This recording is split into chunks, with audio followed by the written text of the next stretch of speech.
It's late July, it's really hot, and we're doing some summer picking. Are you ready?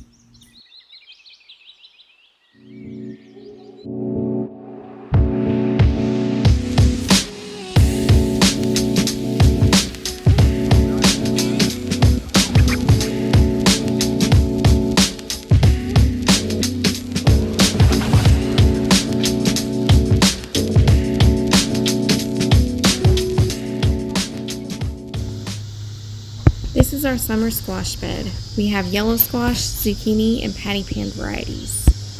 We're still going through the squash on picking days, but you can tell they're starting to give over to the squash vine borers. We'll be clearing this bed pretty soon.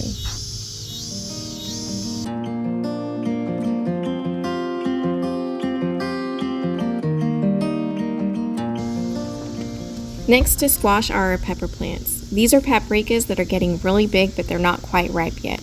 We'll wait until they turn a deep orange red to harvest them. We dehydrate them and then grind them to use them throughout the year. We're actually just starting to get ripe peppers because we didn't get everything planted on time. This is our melon bed. In the spring you might hunt for Easter eggs, but in the summer we hunt for melons.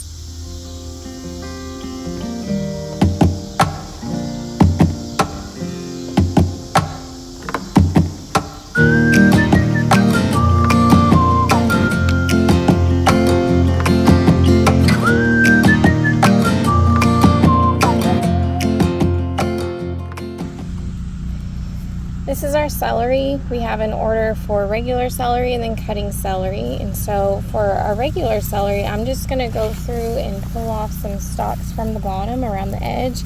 That way the middle stalks keep growing.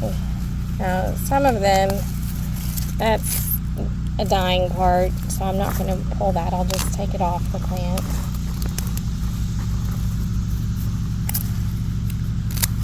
You can pull off the pieces that look good all the way around.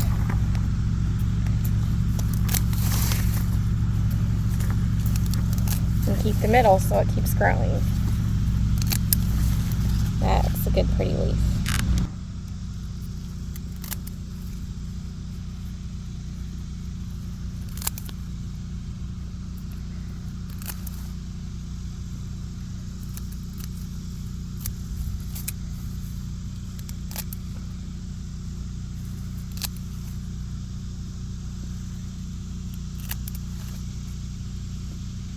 You could harvest the whole thing, but we want to keep it going as long as we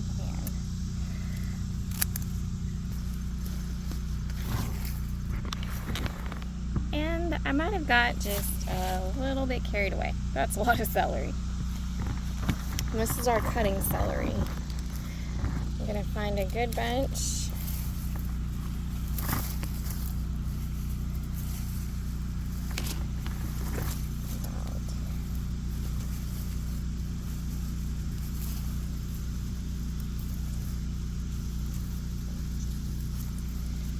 Here, and I'm just going to cut it down its base.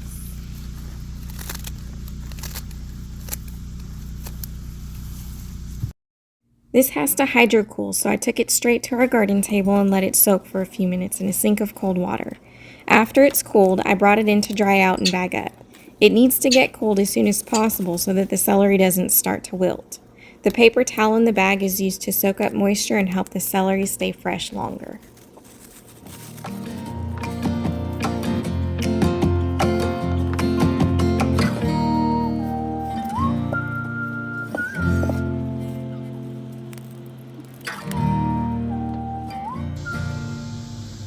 The day wouldn't be complete without going through the tomatoes. These are our determinate tomatoes, and some of the plants are at the end of their time. We're still getting quite a few cherry tomatoes and some decent-sized slicer tomatoes from our indeterminate plants. We haven't had any record breakers this year, but that's okay.